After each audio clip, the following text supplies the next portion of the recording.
Welcome to week 21 of What Did Prince Do This Week? Michael Dean, do you remember the song? I don't know the name, but I know the song. Gonna be lit in here. Oh, yeah. Yes. All right. We gotta get something about Eric Lee's when he comes in with one of his, that lead horn line, the chorus. It just feel like home. Like, this is that Prince. Eric. Love it. I wonder, does Prince just come in and sing it too? La, la, la, la, la, la. Come on, Eric. Yes.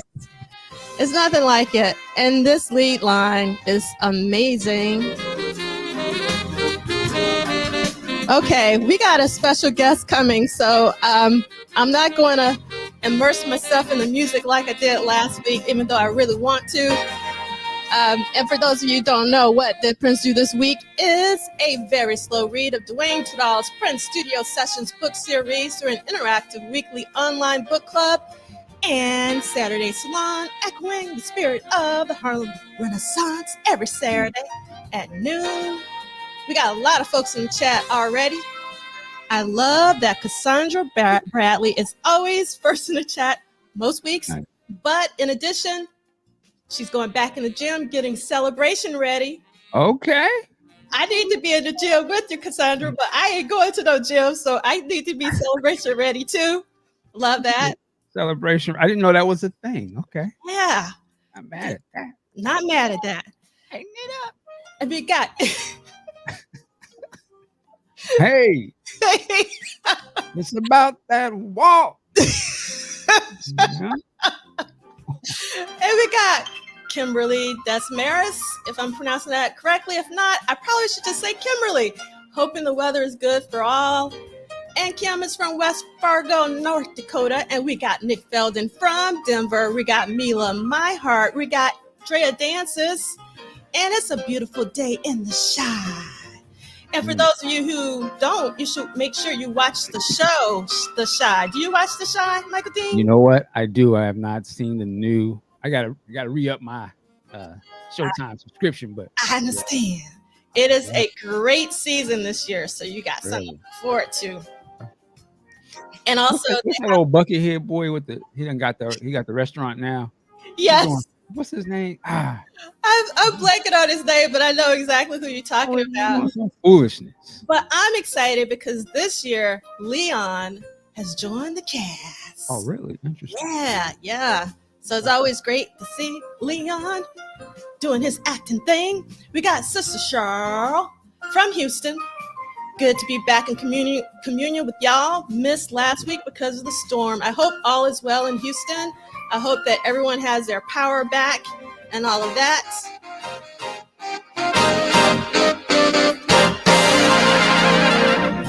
All right. Oh, this is so beautiful.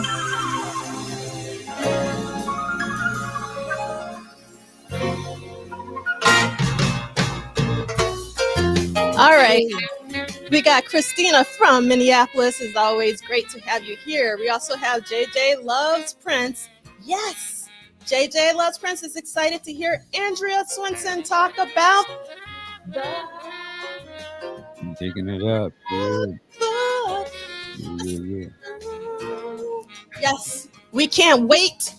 And we have Vanessa in the house. We have Man Ray 10. Happy beginning of a Purple Rain 40. Summer to all the purple peeps. Love that, Man Ray 10. We got Tanja from Swampland, DC. What up? And we got Shalimar from Michigan. We got our timekeeper Kim from the ATL. We got DG. And we got Stone Freak, who's here, also from the ATL. We got a little love sex. You can barely hear it. I got to adjust the sound on that love sex button, but you can't do it right now. And we got TP. We got Purple Cat Confetti. We got Chris from Lansing, Michigan. This is hilarious, Vanessa. And Vanessa is correct. Don't want Princess Spirit frowning on my appearance. So hilarious. Yeah. And we got Raywin. Yes. And we got, I love this, Cassandra saying, like high school skin. We're not mad at like later life thickness either, though. Yeah. I agree with that because I don't go to the gym. All right. And then we got Chris Bournet. Welcome as always. And let's see. Mila says, did anyone see DJ Quick live on IG last night? I did not hear about this. He was having a whole Prince moment. It was cool. He saved it on his feed if you want to watch him fanboy for a bit.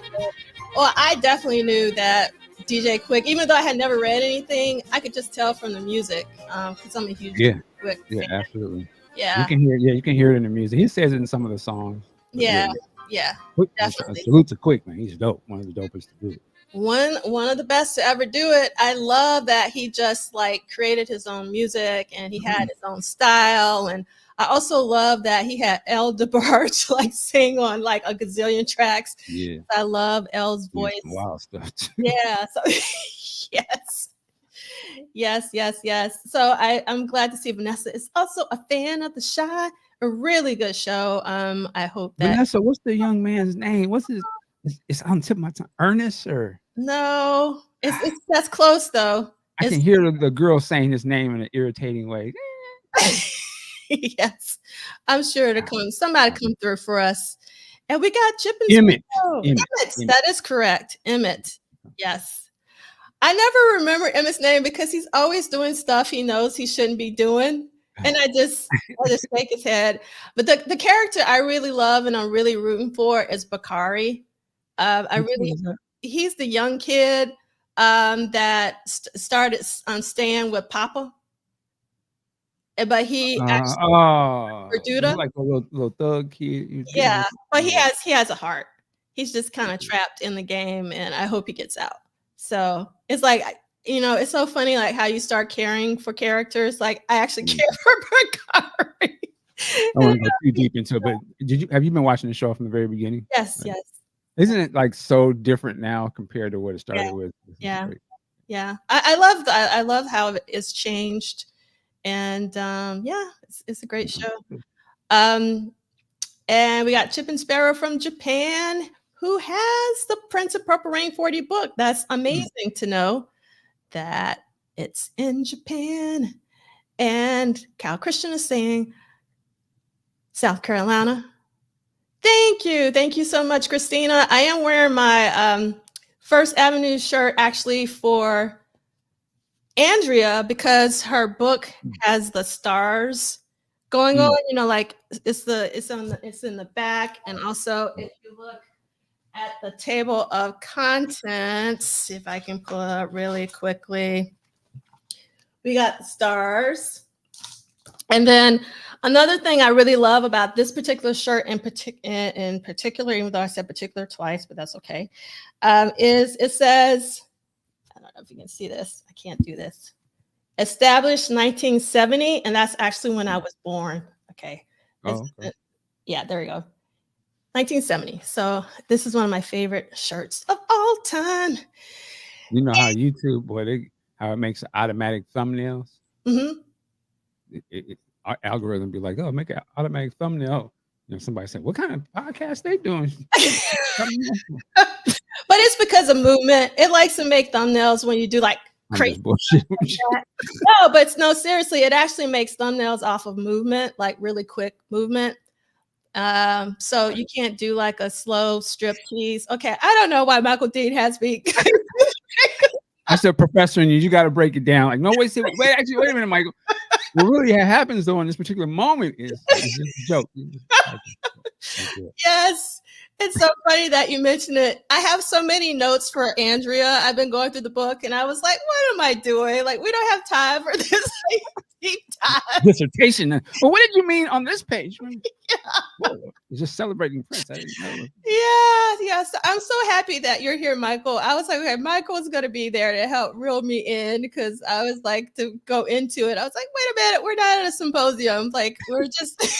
That's what I love about. I mean, you're thorough. Yeah. Some people would say too thorough, but we got to nerd out. Hey. And we got to say hello to JD Washington and Sakia. And Raymond is ready for Purple Rain 4K. I think you and a lot of other folks are. I can't wait to see it look even better than what it already does with the Blu-ray, because Blu-ray looks pretty darn good. And then Stone Freak has their Purple Rain 40 book coming this morning. Okay. Ooh, this is really good news. Yeah, sexy. Thank you so much, because I was wondering about this. So they have resolved the Uber Lyft issue in Minneapolis. So it will be available for folks visiting Minneapolis for the celebration. Thank you, Love Sexy. That actually takes a load off, because I hate renting cars for a couple reasons. One, I don't like to drive. And two, I think it's more expensive, but some people I know would disagree. Obviously, it depends on how many deals you can get, but I don't have a car, so I don't have any deals to make. And Cassandra got their book last week. And let's see. Yes, no flashing. We're not going to do no flashing. That is for sure. And let's see. Did I say good morning to Quincy? You're never lately, Christian. You're always on time. All right. We need to get reading really quickly. And it's very, very short.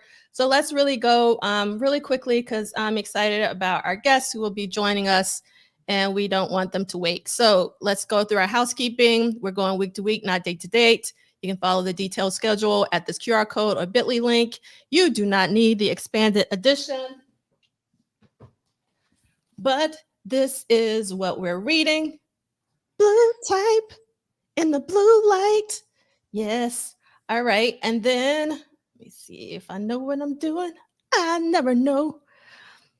These will be archived at Polished Solid as well as at MDean on YouTube. Please subscribe, like, and help spread the word, particularly on this episode, to help Andrea sell as many books as possible so that we can get more Prince books. That's why it's important.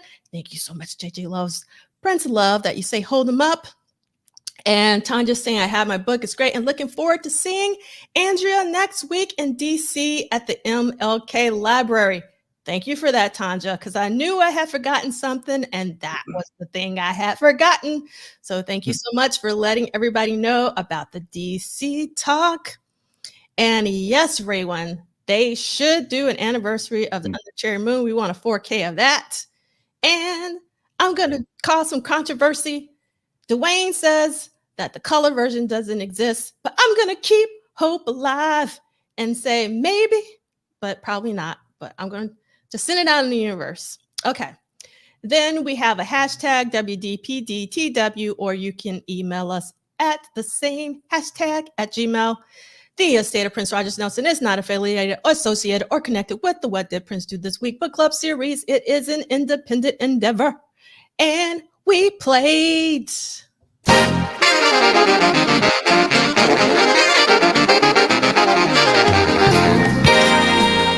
Aguadilla. I had to hear that one more again.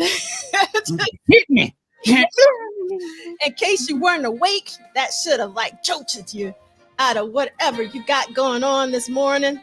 Good afternoon, Myron. Always a pleasure to have you here. And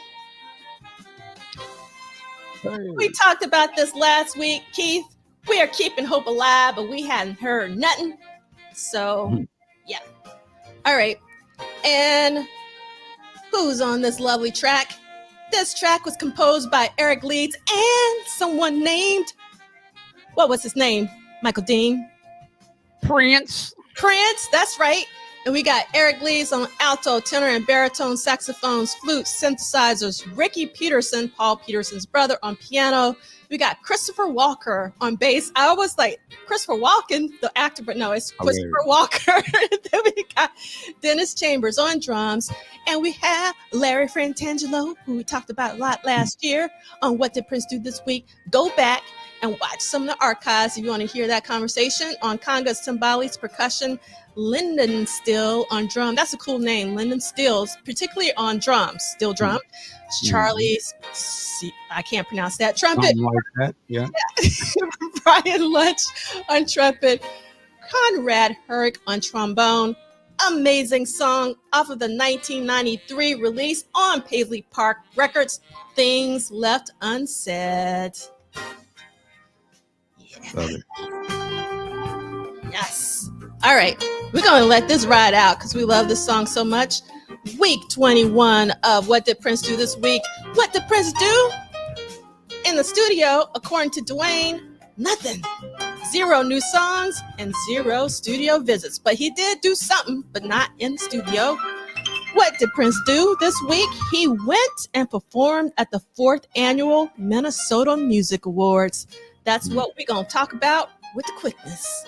All right, but before we do, in the Star Tribune, a couple of days before, on a Sunday, there was a little article that actually talks a lot about Purple Rain, but we're not going to read that part. What I want to read is a part about what they thought was going to happen at the award ceremonies. And they said that the award ceremonies will feature the debut performance by the girls. Michael Dean, do you know who the girls are? I do and I don't. Okay. What do you know?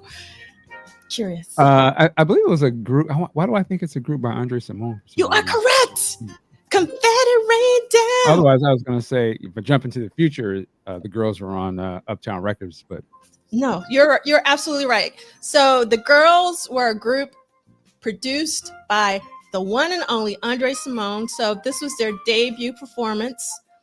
And the Twin Cities trio is signed to Columbia Records, and a rare local appearance by guitar hero Leo Kocht, if I'm pronouncing that correctly. The affair starts at 8 p.m. tomorrow at the Carlton Celebrity Theater. Other scheduled performers include Baby. I love this name. Hold on, let me make sure I read this correct. Baby Do Caston, and that's Do with 2 O's. The Kicksfield Breakers, Metro All-Stars, Tet Norris, Rio Needy, The Suburbs, Michael James Band, and Des Dickerson. But Des Dickerson was slated to perform, but as we know, he didn't perform because he went on tour with Billy Idol. And then at the end, they said, also promises a surprise appearance by a Minnesota musician with a national recording contract. what would that be? Oh, yeah, who could that be? All right. So we know it was Prince. And we got Ricky in the house. Hello, Ricky. Got to say hello to Ricky. And we got to say hello to Theo, to our Purple fam. All right. And then let's go on to our next slide. This is the Girls album. And I actually listened to it this week. And I really got stuck on this song. Someone Should Have Told Me. And I put it in our accompanying playlist for the week. Check it out. You should check out the whole album. I really wish that the entire album could be listened to as an instrumental because Andre is doing his thing. And if you love Surviving in the 80s, which is one of my favorite albums of all time, which was released in 1983 on Columbia Records. The Girls was released in 1984. And I really wish I knew the timeline, like what month did it come out? Because Prince was dominating the airwaves with, you know, his 4 releases that we actually celebrated at Erotic City 40. But check it out if you haven't. What do you think is like the what's the thing with the girl group? Like, is it just something from the Supremes, or does it go before that? Like, it's just sort of there's obviously a, I don't know if it's a trope or I'll say fascination, but there's a thing where you got to have the girl group. You know, obviously this goes all the way to Destiny's Child and beyond. I always wonder where that comes from. What is that? Is it just there's always a girl group? There's always a boy group or a group of guys? I would think so. There's always, there's been guy groups, and then it was, like before, you had your Temptations, and you've always had like boy bands, and you've always had like the Ronettes and the Supremes. So I would just think it's like a continuation of that particular thread. And then I think for Prince, his thing was he had so much music coming out of him. He needed as many outlets as possible. Right. So I could, one of my favorite lines in Purple Rain is when Morris say, like a girls group, right. Yeah. But something there, some sex, but not, which is, I was going to say, which is interesting during that time. The slant was to make them naughty girls. You know what I mean? Like, how did it, I wonder why it's sort of, you can't be just a prim and proper. It's got to be this. Yeah, sort of thing. And you kind of see where that's gone today, right? Like it's yes, but it actually didn't start that way. They were prim and proper. Like the Supremes were the epitome of that. No, that's what I'm saying. Like, how did it in the 80s? Why did they slant it toward we're gonna make them the naughty girls? Yeah. Well, I think for me, a little bit has to do with Betty Davis. I don't know if Betty Davis, if you've seen her, and I really wish I could talk to Prince because I would love to talk to him about Betty Davis in particular. And then I was going to talk about this a little bit later, but actually Patti LaBelle turned 80 this week. And we talked last week about Nona Hendrix. And I just wanted to show one of my favorite albums of all time, which is LaBelle, which is where you have Patti LaBelle, Nona Hendrix, and Sarah Dash together. And the song you should listen to that I have I have it in the company playlist. If you've never heard of LaBelle, is What Can I Do For You? It's an amazing song. So I think because you can see you can't really see, but like Sarah Dash is in the middle. It's a little risque. She's showing some skin. That's no longer like the Supremes. So I think the 70s, because of Betty Davis and because of LaBelle, and I can't remember when Mother's Finest came out. I'm assuming that might have transitioned it a little bit. And yes, let me see. So Maria, no, I am not coming to DC, but I know that Andrea is speaking in DC. So I wanted to make sure that was known. And Chris Bournet says, I learned something new every What Did Prince Do This Week session. I had never heard of the girls. And I assume that some of you had never heard of the girls. And I think it's really important that we also support Andre Simone's amazing output. So you definitely want to go back and check out the girls. Again, I have one of the songs in the accompanying playlist for this week, the one that I love the most, which is actually kind of atypical for me. It's the slowest song on the album, which is called Someone Should Have Told Me. But it's Someone should have told me. That's a cold time. Yeah, isn't it? It really is. Told me it was gonna be like this. Yeah, and one of the singles was the SESEX. And then there's actually an expanded version of this album that you can get on CD.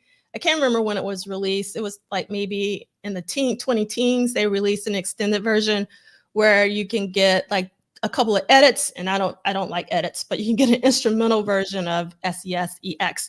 So that's the only instrumental version that I'm aware of. And let's see, we talked about that. So we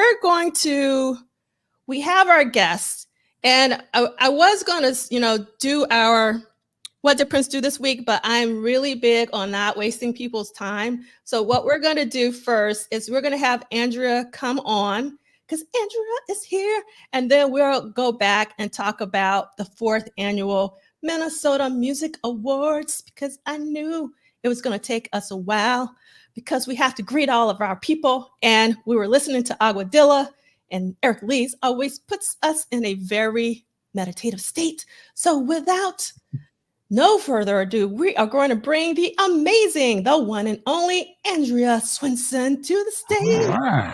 Yay! Where should I go? Here. Welcome. Thank you. I want that little recording of you saying, Andrea is here, every time I log on to something. We love that. So before you came on, I was talking to Michael Dean. I took so many notes when I was reading. And then this morning I was like, Andrea doesn't have time for this because I really wanted to talk to you not only about your latest book, which is amazing. Let's pull it up. Yes. Yes. Awesome. Do it. Yep. And I love the star. Yes, gotta include that. And I was telling everyone I was wearing my First Avenue shirt for you because of the stars. It's one of my favorites. But also because, let me see if I can do it right. I did it right this time. It says established 1970, and that's when I was born. So, oh my gosh. Yeah. That's great. This is one of my favorite shirts of all time. So we definitely want to talk about your latest book, which is Prince Purple Rain, 40 Years. But we also want to talk about, let me see if I can get it, your first book, just for a hot second, Gotta Be Something Here. And then you have another book coming out in August. Tell us what that is. It's wild. I definitely did not plan this out. But when you are trying to write a bunch of stuff before you have a baby, it turns out everything just gets compacted together. So I finished this Purple Rain book and my new book about Cornbread Harris, who is Jimmy Jam's father and still active in the Minnesota music scene today. He's 97 years old. He started making music in World War II. He learned his love of the piano while he was on an army base in that war. So that's how long he's been active, which is just mind-blowing. But he still plays like twice a week here in Minneapolis. He's got a Sunday night gig at Palmer's Bar that he plays, and he's still like around town and part of the scene. And his story is incredible. But when I started working on this project with him, he was also at the beginning of his reconciliation with Jimmy after many decades of being estranged from each other and not really being in each other's lives. So it became the story of, you know, trying to unpack his life, but also helping them to connect to each other. And I ended up hosting all these like Zoom calls between the two of them. I think we've done maybe like 40 or 50 Zoom calls with the three of us at this point. And Jimmy came back to Minnesota and played with his dad for one of his birthday parties here. And he's going to come home again in the summer and play with his dad for this big book release, August 16th. At the Cedar Cultural Center for anyone that's going to be in the Twin Cities in August. There's tickets still available, but I wouldn't hesitate on buying them if you're thinking that you're going to be in town because it's kind of a hot ticket event. So we just put those tickets on sale a couple of weeks ago. I am so excited for people to learn more about cornbread and to, experience this joy with him of being reconnected with Jimmy and really being celebrated. You know, I think something that has been so wonderful for him is that, you know, he contributed so much to the creation of what we call the Minneapolis sound.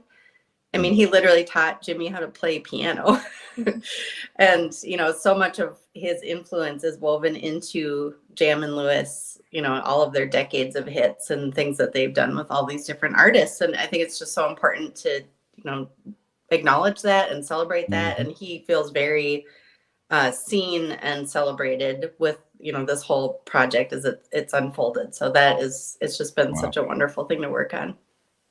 You know, it's a salute to you for what you do. I don't know if I ever got to say that to you, but I love it. But just hearing this part about it, you know, you really see the impact that the fathers had on these guys. You know, what you're doing here with Jimmy's father, of course, Prince's father, Andre's dad. You really see like they're all sort of like, I'm picking up the tools or the things that my dad was doing, and I'm continuing them on, and how it affected us all over the world. It's just amazing to see. So it's dope. I have to share a brief story. I could talk about cornbread for like this whole time, but it's about Prince, so it's related to all of it. When I was interviewing Jimmy for the book for the first time, he and I met up at Flight Time in LA and talked for like 6 hours because I didn't know if he was, you know, I didn't know how involved he wanted to be. I didn't know if that was going to be my only chance to really interview him about this. So we talked and talked and talked. And then at some point, you know, I asked him, do you feel like you can hear cornbread's influence in the way that you play? And Jimmy said, actually, you know, it reminds me of the day that I met Prince when we were at Bryant Junior High in South Minneapolis. We sat down in the music room together. There were all these keyboards, and he sat at a keyboard and I sat at a keyboard. And the first thing that I always played at that point in my life was a blues lick that my dad taught me.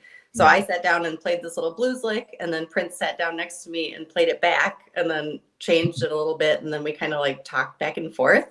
And I just got chills when he said that, because I'm like, that's their fathers speaking to each other, like through them. And that started at such an early age, and that was their introduction to each other. So it's just incredible. Wow. Yeah. Let's kind of ask you a question. Yeah, of course. So with the book, you know, we're at 40, and you are from this area.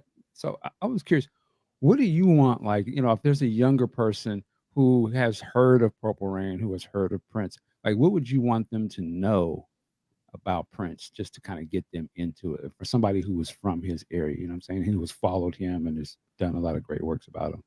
Yeah. Well, I've had this conversation a lot with artists that are based in Minneapolis of, you know, it's so significant that he came from that place and had the amount of success that he did. I think a lot of people are just inspired simply by that. You know, the fact that he was able to leave Minnesota and have this like global success, because there's definitely a dynamic in the Twin Cities music scene of you can become really popular locally, and you can be selling out all the venues in town, and you can be on all the local like newspapers and radio stations and stuff. But to break out beyond that is really difficult. I've known so many bands over the years that will sell out First Avenue and then go to play New York for 20 people, you know, and it's just very eye-opening, you know, once people start trying to tour. And I think it's because the scene here is so, I wanted to say inbred, but there's a nicer way to say it. We're really into celebrating ourselves, I should say. And there's a lot of like focus on Minnesota and pride and hometown. And like, so it can be hard to break out beyond that. And the fact that Prince was able to very strategically like navigate around a lot of barriers here and get beyond that is very inspiring to young people that are coming up here. And I think that's kind of like something to shoot for, and like something to, you know, motivate them. But beyond that, I think, you know, the thing that I try to get across when I'm talking to someone that's not as familiar with him is like, there's so much music to explore. You know, people might have like a passing familiarity with Purple Rain and some of the hits, and maybe they've heard like I know a lot of people my generation have heard the covers of Prince's songs sometimes more than even the original versions. Like I remember getting like, I think it was like the Scream 2 or Scream 3 soundtrack where D'Angelo's covering She's Always in My Hair, and I thought that was a D'Angelo song. Oh wow. And like TLC and Alicia Keys, and like there's all these like very known covers of his music that reached this like new generation, which at that point is not even the new generation anymore. But so I think it's like trying to educate people like, no, you really need, there's like a lot you can dig into here and a lot to be discovered and appreciated, and to present it in a way that's not intimidating. Because I know like for example, I know that at some point in my life I'll probably have a Frank Zappa phase, but I'm like, I don't have the time to devote to like getting into it right now, because I know it's going to take like a long time to figure out like where to go and what albums to listen to and stuff like that. And I think people might perceive Prince in some ways similarly, where there's so much music and there's so many different eras. It's hard to know even like where to begin. So that's why I always try to like ease people in and help them like, feel like they can explore it. I'm so happy that you actually mentioned Zappa, because I just recently watched the 2020 documentary, which is amazing. Ooh. Zappa, I highly recommend it if you haven't watched it. And I saw so many parallels to Prince's life. And also, it was really interesting, the whole PRMC period where Zappa actually fought back, and he really wanted Prince to fight with him, but Prince was, you know, like hands off. And I thought that was like really interesting. And just seeing Zappa's own ball, it was really moving in that documentary. And I have, you know, some Zappa CDs, but I never did a deep dive because Prince takes all my money, and You know, it's just really hard to do that. But Zappa is a really incredible figure and had a really substantial life beyond just music, you know, like getting into politics and whatnot. So before we get into Prince 40, and I'm doing this totally backwards, but sometimes it just happens that way. I have one question about the Cornbread Harris book, and then I want to talk a little bit about Got to Be Something Here, and then it'll be all about Prince Okay. for 40 years.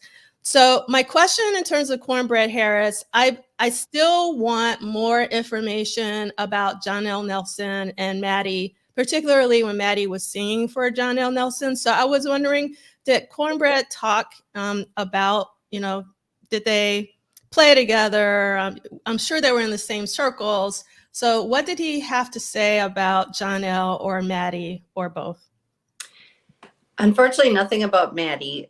He did mention, you know, they came up in the scene, Cornbread and John at the same time. And I found a lot of ads where they were advertised around the same time. It was either Prince Rogers or he was playing as, at one point it was Jimmy Harris. At one point he was leading a band called the Swing Masters. At one point he was the, there was another one, Jimmy Harris Trio, and then it kind of evolved into Huckleberry Finn is the name that Cornbread was playing under. And that's actually when Jimmy started playing with him. Jimmy was 11 and he would play drums in his dad's band, and they were playing as Huckleberry Finn, Cornbread, and a Friend was the name of this trio. Wow. That's a great. That says a lot about the times, though. Yes. Huckleberry Finn and Cornbread. Yeah, it's and Huckleberry Finn was a nickname that Cornbread picked up because he was running to catch the bus to camp as a kid with a straw hat on, and someone yelled out, "Here comes Huck!" Hilarious. That's a different time. So yeah, I found all these ads where it would be like the similar kind of supper clubs and venues that they were both playing. So I knew that they were orbiting around each other. He didn't have a lot of concrete memories of him, but I know that by the 90s, when Cornbread had a long-standing gig at this place called Nikki's Cafe in the Warehouse District in Minneapolis, he would play there like 3 nights a week, and people would come down and just hang out and get little pizzas, and he just like was part of the atmosphere at this really happening little spot. And John L. Nelson would come in and sit in with him. Oh, wow. A lot of people would actually. I even talked about like members of the New Power generation, like Tommy Barbarella. He also had a residency there. Actually, the night that they recorded Diamonds and Pearls, he had to go play a gig at Nikki's and then come back and record Live for Love later that night. Wow. And Sonny had a gig at Bunkers. So they all like went and did their gigs and then had to come back. And I'm like, oh my gosh, Nikki's Cafe. That's where Cornbread played. So they were definitely like orbiting around each other and in that same generation. But I don't think they ever like truly collaborated in like a significant way. And Cornbread did know that he was a big deal. Like he still describes him as, you know, someone that was more known than Cornbread was at the time. Thank you for that. So now we're going to transition to Got to Be Something Here, but through Cornbread. So when I went back to this book, and I'm really going to reread it in light of just watching the Stax documentary, which I also highly recommend. It is heartbreaking. Al Bell is a saint and savior. I mean, just extraordinary man. And I was like, oh, I need to go back and read Andrea's book in light of the Stax documentary, because there was some really shady stuff going down. And just to, you know, think about the comparison between Memphis and Minneapolis, you know, during, you know, some of the same time periods. But in the book, you mentioned Cornbread a couple times, and you really talk about him through Augie Garcia, the Augie Garcia Quintet. And actually, Cornbread co-wrote Hi-Yo Silver, which is actually on YouTube. So I actually put that in the accompanying playlist, like if you want to hear Cornbread. And speaking of Cornbread songs, he's releasing a new album, and that's already on YouTube. So I have like Deeper Blues in the playlist, as well as another cover that he did. So like I just Googled and I was like, oh my God, like, because I know you had mentioned that, you know, he was going to be putting music out. And I was like, okay, when is it coming out? But I was like, oh my God, you can listen to it right now. So we have some Cornbread Harris songs, as well as his song he co-wrote with Augie Garcia. But when you wrote about Augie Garcia, you also wrote about Maurice Turner, who is the bassist who played with Augie as well as Cornbread. But Maurice Turner is Prince's uncle. And in the book, you didn't specify whether that was on his mom's side or his dad's side. And I want to know, did you know which side are we talking about? I haven't been able to figure that out yet. I hope that someone can help me with that, because that's been a curiosity of mine for a long time. And I've gone back through the decades of coverage of the Augie Garcia band, and he's always cited as Prince's uncle, dating back to like the 80s, 70s, like all these different eras of times when that got written about. But I'm not sure exactly what the relation is there. I've seen pictures of him. There's a lot of pictures at the Historical Society of the group, and he's included in some of those. But I don't know very much about him beyond that, unfortunately.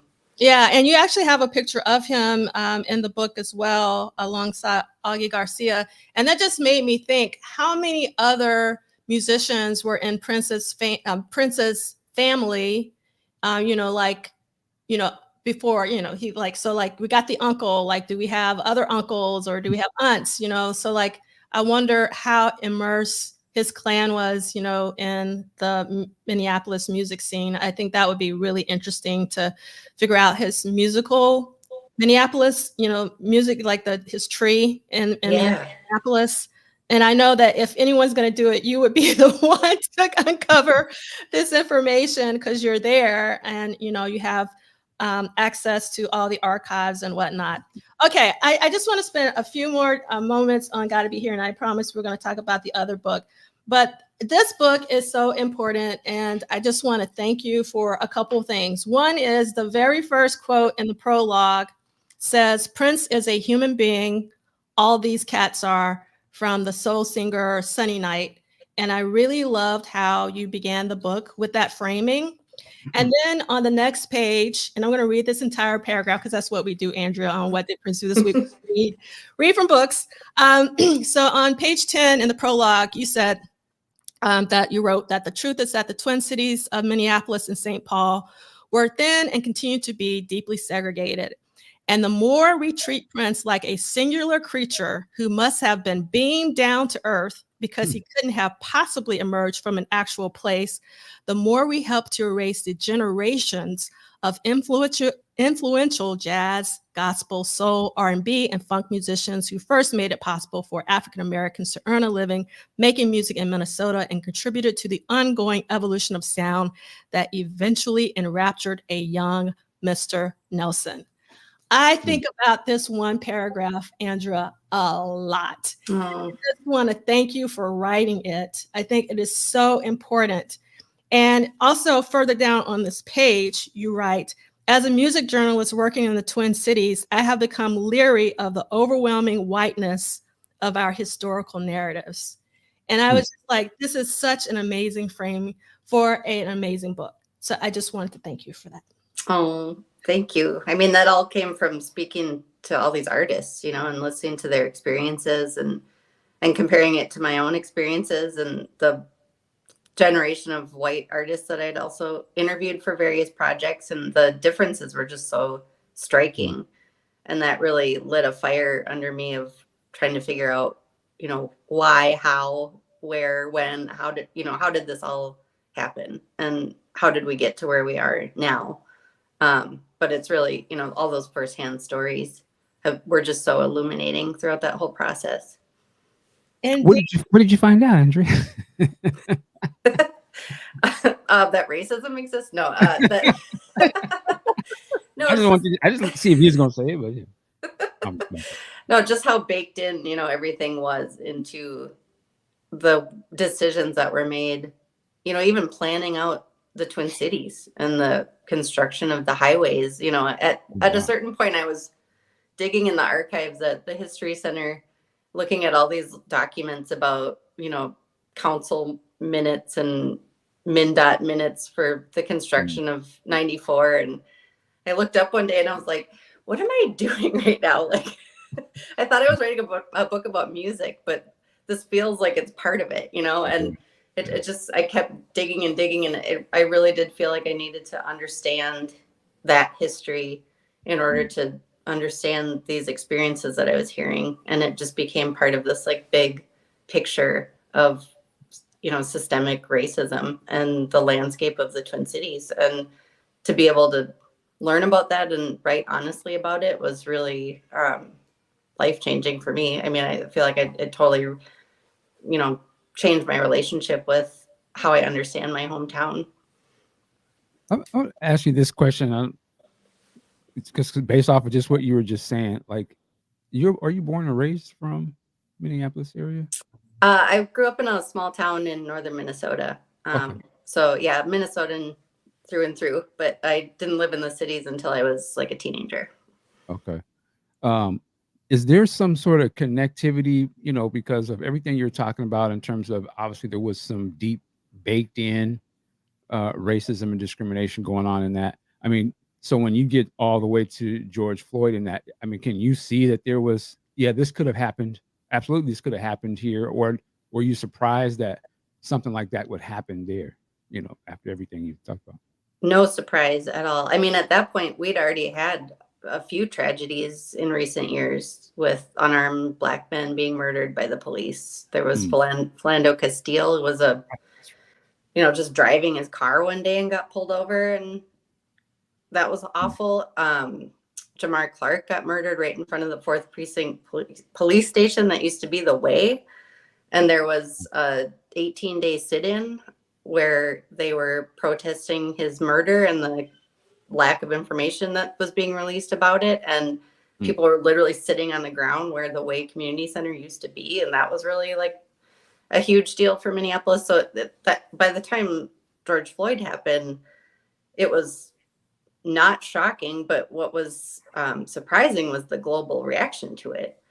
I think people at that point had been doing these protests and marches and sit-ins and various ways of trying to be active in the community to push back against this stuff. And when that was so blatantly egregious and traumatizing and horrible, the explosion that happened here in the cities, it made perfect sense to me. It's how much can you take and how much can you watch without doing something?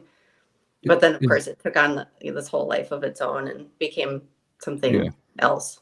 I asked that because, I'm just a fan, a Prince fan. I'm going back to Purple Rain, watching the movie Purple Rain and the way that it presents Minneapolis. I wouldn't think there was any of that kind of stuff going on because, it's never sort of from the way it's presented. I was like, oh man, that must be a utopia. Like, Prince is doing these clubs and they all cheering for him. I'm thinking, this is the place.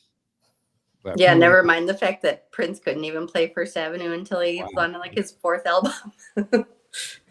Gotcha. But he made it different. He changed it, which is really powerful. It is very powerful. So we want to talk about why we're really here, which is Purple Rain, 40 years. Can you believe it's been 40 years of Purple Rain? And what's really great is you talk about in the preface how you met Prince, which was actually through the 30th anniversary of Purple Rain. And it was I really loved how you framed it as, Prince being someone who always was looking forward, and you not knowing that he was working on the remastering of Purple Rain, but then finding out that he was. And one question I actually have for you is, he was working on it in 2014, and 2014 would have been the 30th anniversary, but it didn't get released in 2014. Right. So do you know why it didn't get released in 2014? My understanding, not knowing the inner workings of, his business dealings, was that was like a bargaining chip for him earning back his control of his masters from Warner Brothers. And, they did this big historic deal where they co-released Plectrum Electrum and Artificial Age. And he started a new partnership with them as he was taking back control of his back catalog as it reached these milestone anniversaries. And I would imagine that was all part of the same conversation that, okay, this is going to be like a big Purple Rain reissue. And from what I understand, he had a lot of ideas going into 2015 that by the end of that year were completely abandoned because he was so inspired by the whole piano and a microphone endeavor that, he had like a new jazz group that he was going to start with, Mono Neon and Donna Grantis. And that was really cool. Like they were starting to play shows at Paisley Park. That all got abandoned. There was just all these ideas. So I think just the way he moved, it probably was a priority at one point and then became less of a priority. And then pretty soon he had shifted, started working on his memoir, wanted to do this piano and microphone tour. And I'm sure it just got pushed to the back burner. That sounds like Prince. He got a lot going on. Yeah, he's always had a lot going on. And it's just amazing how many projects he abandoned over the course of his career. So it just, it's just par for the course when it comes to Prince. Now, one of the things before we actually talk about the book, we got to talk about the amazing slip cover. And I'm not like Michael Dean. I kept my plastic. I ripped mine up. I need to feel it. Yeah, but I could put my finger in. And the reason why I didn't want to rip it is because the star is actually on the plastic. Aww. So I'm really trying to preserve, even though I really want to, it really does feel really good. And I know that I am not getting the sensory experience that it was designed to have. So I think this is a beautiful cover with the gold foil and with the dove and with the script font, but the star really, really made it. And I didn't know, I was listening to one of your podcasts. You've done one with Purple Nights. With Chris Johnson, and you also did one with the Purple Music Podcast with Barbara. Can't remember which one you said, but you said that First Avenue actually has this copyrighted, the star on the wall. I'm glad to know that yes, it's the star on brick. They have the copyright. So for this one, and then for the table of contents, which is also we kind of use that style of star on brick. Yeah. We asked their permission and they were very excited to be part of this. And we worked out a deal where they have a bunch of copies that they're going to keep at all their clubs. And I'm like, that's so awesome. Yeah. So one of the things and then also, okay, I want to get into the book, but I'm a designer by trade, Andrea. So you're going to have to revel in the design for a little bit. One, I love that it's a square, just because it reminds me of an album cover, and the binding is amazing, and you can lay it, pretty much flat and all of that to see all of the amazing photos, and you also have gold foil on the actual cover. Yes. Really amazing, as well as on the spine. See how it glitters. And all of that means this has high production values, for those of you who don't know, because this is not cheap. So that was really wonderful to see the attention to detail, and also all the amazing photos that you have in here. You have black and white and color photos. And I'm going to ask one more design question, then we'll get into the content. For me, it's really hard sometimes when I'm looking at Prince books or the super deluxes, where some photos are in black and white and some are in color. Did you have any involvement on deciding which photos would be in color and which photos would be in black and white? I'm curious. My guess, I did not. The designer is actually another Minnesotan, Cindy Lon, and she did such an incredible job, choosing the whole aesthetic of the book. My assumption is that everything is how we found it. If it's black and white, it's because it was sent in as a black and white photo. If it's color, we printed it in color. I don't think that they would have changed much beyond that. But I'm not sure. That's a really interesting observation. I know for a fact that one of the pictures is actually a color photo. I actually have it in the slide deck because it relates to, not because of the book, but because it's actually Prince attended the 4th annual Minnesota Music Awards this week. And it's actually an image of that, which I think in the book, I'm really bad with dates. I think it's 87. It's Prince and Wendy. Peeking behind Wendy, and she has her purple Rickenbacker, but it's in black and white. I can't remember the page number right now. But yeah, okay. So in the book, Maya Rudolph, who we all know as one half of Prince's, SNL, the daughter of the late, great Minnie Riperton. And I have to say that because Minnie Riperton was my very first vinyl purchase by my mama for me, Minnie. So I knew about Maya as a little girl because she was in Jet magazine when Minnie passed. And I always thought about, like, I actually was like, and it was her and her brother. And I was like, how are they going to make it? Because I was so little myself, and they were little, and I thought often about Maya, and because, but in the foreword, which I absolutely love, again, I'm going to read on page 6. Maya writes, "It was such a magical time to be a fan. Yes, because I was 13 years old, so I really resonated with this line, and." Maya wrote, "The anticipation of waiting to see Prince in this world he created." And that was really important, the world he created, because he created, another world. And I love, like in Controversy, when he says, "Let me take you to another world. Let me take you to mine," right?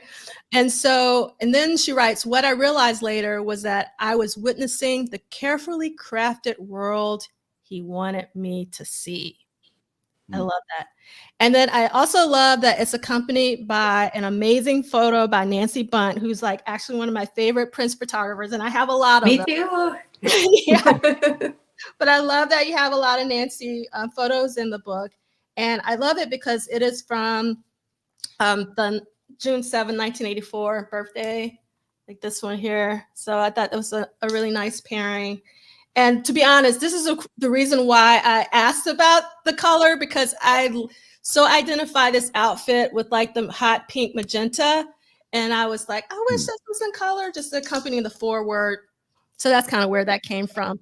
She does have color pictures from that night. But this was like directly from a negative, which is why it's just like so beautiful. I asked for this to be up front in the book because this is like one of my favorite Prince photos of all time. Oh, wow. And I think that the special thing about Nancy is that she was shooting someone that we know moved very quickly, but all of her like great pictures of Prince, can I send her here? Yeah. Looks like he's holding perfectly still and almost like meditating. Yeah. And it's like she's seeing something, like the stillness within him or something. It's really beautiful. I almost think it's like poetic. The way that she captured him. She actually took the cover of my cornbread book. Wow. She photographed cornbread a couple of years ago when I started working on the project. We did this whole like big photo shoot for him to, let him have his little star moment. And he had so much fun. Awesome. So we have a question in the chat really quickly that says, what funded this book? So talk to us a little bit about the publisher. And just before you start talking about it, I want to say thank you for letting me know that there's also a Pink Floyd a book in the series, because I'm a huge Pink Floyd fan. So I actually had hoped to get it, but it also has like a slip sleeve. So your publisher, this book is an amazing publisher. So talk to us about who is the publisher and all that. Yeah, so the publisher is called Cordell, but then the imprint that this is on is Motor Books, and they're putting out absolutely beautiful music books, and it's a newer endeavor for them. I think Motor Books maybe is 6 or 7 books now into putting out music books, and they're all these like highly collectible, beautifully designed books. I have one, they did the Who's Quadrophenia for the 50th anniversary. And it's in the slipcase that's like a green army canvas feeling. Like it just has this really cool texture to it. And that's one of the books that they sent me when they approached me. And I was like, if you're going to do something of this quality on Prince, like sign me up. I want to be involved. They said purple velvet immediately. And I was like, yes. I'm glad you said yes to the purple velvet, because it is a very nice, high quality touch to the book. So Michael, I know you have some questions, and I have a lot of questions, so I want to make sure that I don't monopolize Andrea's time. So do you have some questions? We can like alternate. One thing, I'm just jumping around. There was a picture in the book from I take it as like a Japanese advertising with the Prince Syndicate. I had never seen that ever. Like, where did you come across that? How did you come across that? Yeah, there's some pretty mind-blowing, the international ads and seeing how he was represented in different markets was really interesting to me. So a lot of the ads came from Rich Benson, who's based here in Minneapolis. And he is just a huge Prince fan and private collector and has amassed this amazing collection of volumes and volumes and volumes of Prince things. A lot of newspaper clippings, advertisements, pictures, a lot of different just artifacts. It's become a real passion of his. He had some of his work exhibited recently in New York. You may have seen, there's a New York Times article about the exhibit. They had all these teenagers curate the exhibit that didn't really even know that much about Prince, which was such a fascinating, thing to do. And so he had a bunch of his collection shipped out there so that they could interact with it and put together this exhibit. And really early on in the process, I knew that he needed to be involved so that we could find some rare things to include. Rich, and then I also worked with two collectors in the Netherlands, Angelo Schifano and Roald Bakker, and they had a lot of the ticket stubs and flyers and a lot of other collectible items. So we started working with just getting a lot of their stuff scanned and digitized and kind of putting them all together and seeing what stories were told with all of these different items. Seeing, the images of Prince, but then in different languages and how, the messages that were included, it's really, really interesting. Well, last question I ask, how do you balance between, making this book for like, super Prince nerds versus, for just a regular general purpose person who has an interest and doesn't, like you said, don't want to be too intimidated, but you strike a great balance, from my opinion. How do you come to that? Oh, thank you. I mean, that is such a balancing act for sure. Like with a lot of the things that I do, a lot of the writing, and I feel like maybe with the liner notes, you can be a little bit more like you're speaking directly to a fan that already has a big knowledge base. But with a book like this, I know that it's going to be a huge variety of people that might pick it up. And I always think about myself as a teenager and then my parents. And I try to like figure out all of these different like age groups. And if it was me, but 20 years ago, like what would I need to know? Or if I was just randomly walking into a store and picking it up and flipping through it, I don't want it to ever feel like it's going over your head. But I also want to have a lot of detail. So it's, I always try to find that tone of like, how can it bring people in and make it feel like cool and interesting and inviting. And then I think, having these, like the collectors involved, that made me feel like, and the photographers too, hopefully we're going to be giving you some things that you haven't seen and putting it all together in a way that hasn't been done before and giving you something where you feel like it's truly like a keepsake and a collectible. So that's where I really tried to deliver something like extra for the fans. But I know that there's fans that are going to read this and they're like, I know every word in this book already. And that's okay. I actually did learn a couple things in the book that I wasn't aware of. So like as someone who's read it, a lot, and I, again, have been a fan since 9 or 10, I'm 53 now. I lived through the era again as a teen. I did find a couple of things that I didn't know. So I want to say that. Ooh. And the one thing that I actually want to say, which is not one of the things that I learned, but I had an epiphany and I didn't know this until I read your words. And I was like, why did you write this? I'm a little low-key mad because now I'm aware of this. But in the introduction, you said that Paisley Park is absent of windows and clocks. And I never thought of it. And the reason why it's a huge deal for me, I suffer from SAD, like I have to have natural light or I get really depressed, but I'm never depressed at Paisley Park. And then also I don't wear watches because I'm obsessed with time. In fact, one of my students last spring told me that I needed to stop talking about time because I was stressing her out. And I'm just obsessed with time. And then my mom also is a collector of clocks. And I relax. And when I read that, I was like, oh my God, no clocks, no windows, but I love being in Paisley Park. And so I could see how he could just, or anyone for that matter, you know, any creative could just get lost, almost like a casino. I don't frequent casinos, but I know that they don't have any windows and natural light. So to make you kind of stay in this flow mode, you know, and in this particular case of creation. So I thought that was really cool to have an epiphany. I was like, I never thought about this, Andrea. I was like, oh no, I hope now that when I go. But anyway, back to the introduction. I really love this quote you have from Wendy, and I'm going to read it again because I think it's actually probably one of the most important quotes I've ever read. And I don't think I've read this one before, or maybe I have, but I don't remember it because my memory's getting bad. But Wendy says on page 8, his whole gestalt will be studied for years. And as the years go by, it won't be seen so much as pop music. Mozart was considered pop music back then, right? Prince was Chopin, he was Ravel, he was Beethoven. He's forever. It's just forever. And I thought that that was a powerful quote.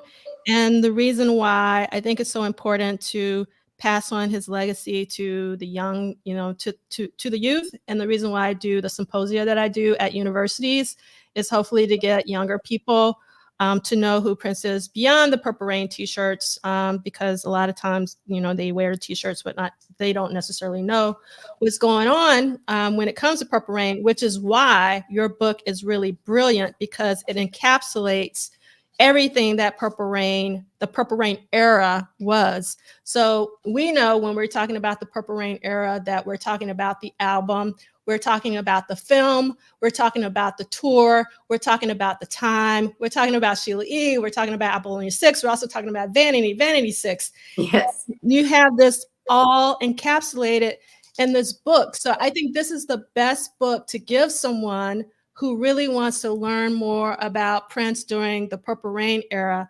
Now, I love Duane's book because I wouldn't be spending 2 years out of my life every Saturday reading from this book. And then we're going to continue with his next book. And, you know, people can get something out of this book, but it's a little nerdy, right? And I think that your book is a book that I could give like my mama, because my mom gravitates towards images. And then you can also give it to hardcore fans with a lot of the ads and advertisements. So you really are straddling a lot of different audiences with this book. And it just looks so darn good. I mean, it feels good. Like the pages are nice and heavy. They're not thin. Like you can, you know that you can actually like touch it and know that you won't mess it up. So it's a really, really the job well done, Andrea. But the one thing that I'm really excited about is how comprehensive it is, you know, in terms of giving someone the entire, like that era in its entirety. You're not just focusing on the album. You're not just focusing on the film. You didn't leave out the proteges, which is always like my number one, you know, so it was so wonderful to see this. And then you also have, you know, a chapter towards the end about, you know, its legacy, you know, and we don't know what the legacy will be because 40 years, while it's a long time, it's still, you know, I wonder what it's going to be like in 40 plus years. So in 80 years, right. You know, like how will people be talking about Purple Rain? One thing I wanted to bring up that came up, and we did a symposium, like, I don't know, 3 weeks ago. It seems like 5 years ago, but it wasn't really that long ago, called the Erotic City 40, because we celebrated not only Purple Rain, but also the Times Ice Cream Castle, Apollonia 6, and Sheila E.'s A Glamorous Life. And Matt Thorne, who's one of my favorite authors, and I'm sure you are familiar with his work. Yes. He said that before Prince passed, and I sort of agree with him, a lot of critics, and not all the fans, but a lot of fans would really point to Sign of the Times as sort of, you know, Prince's masterpiece. But Matt said post-Prince is what I call it. Purple Rain has really sort of reemerged as, you know, what people talk about, you know, critics and fans like when it comes to Prince. So I wanted to just hear your thoughts about that. I mean, obviously it's obvious why that has happened, you know, post Prince, but I'm curious if you had any thoughts on that comment from Matt. I wanted to say something super snarky and then I bit my tongue. Say I it. was going to say, it's all those bed sheets, man. It's Hilarious.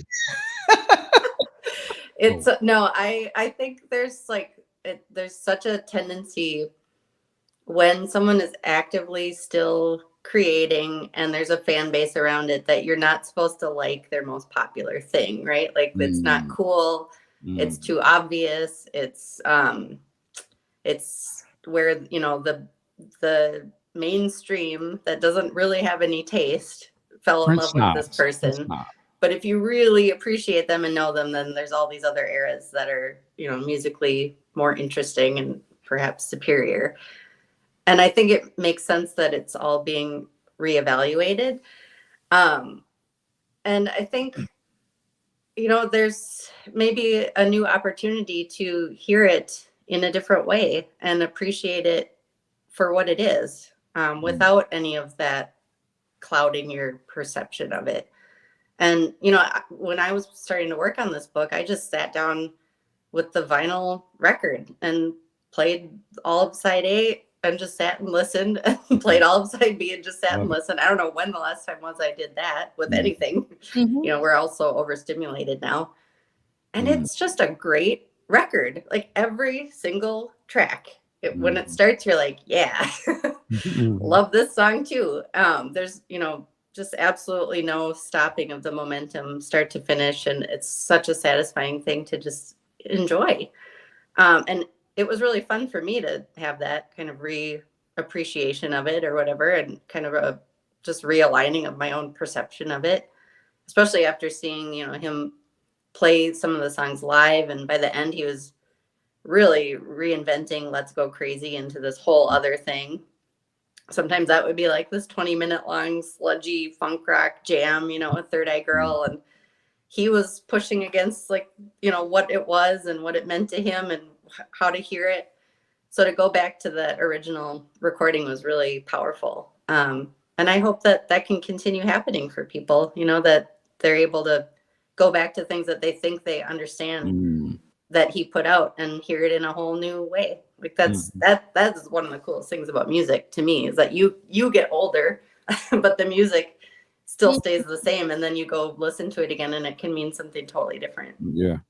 Wanted to ask you this in terms of the movie, like, because this is about the music and the movie too. Like, as somebody who's done a lot of research, talking about you, done a lot of research on Prince, can you, and we had this conversation in the fan base for years. Obviously, you know, the Purple Rain 4K is coming out, and you know, everybody was, oh, it's gonna have this footage and that.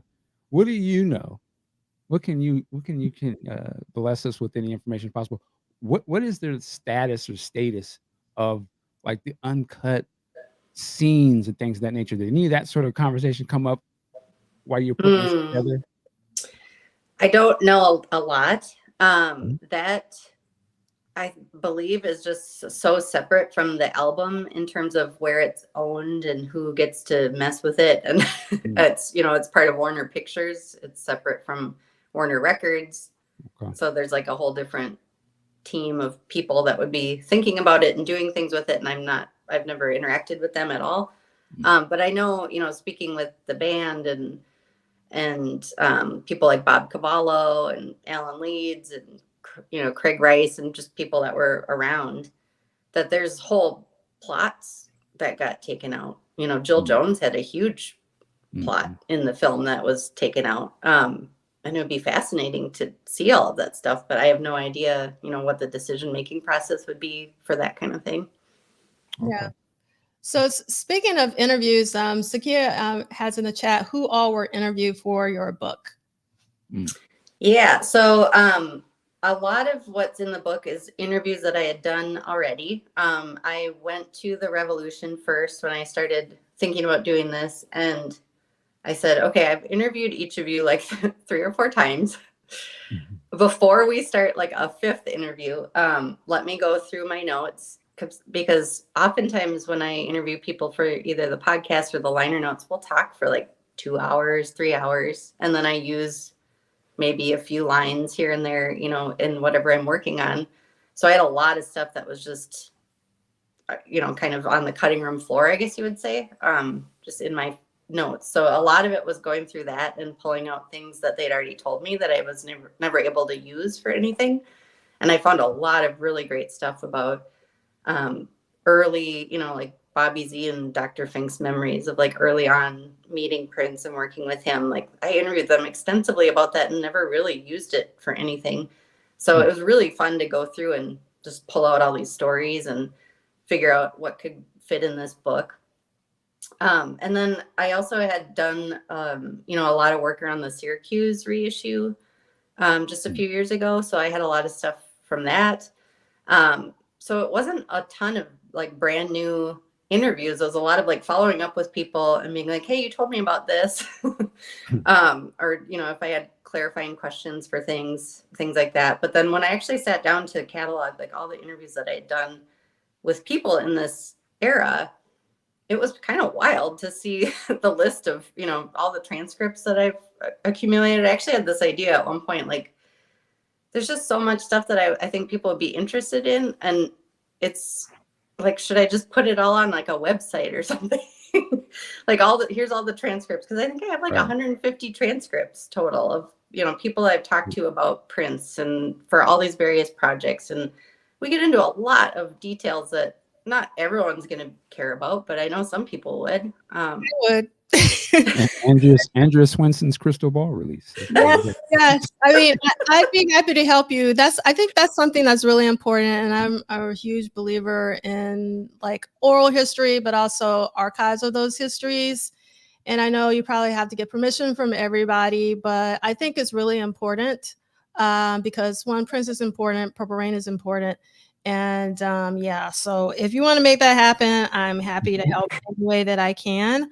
I want to talk a little bit more about the process. So I know that the publisher reached out to you. So in the time that the publisher reached out to you to it now being released, like how long was that process?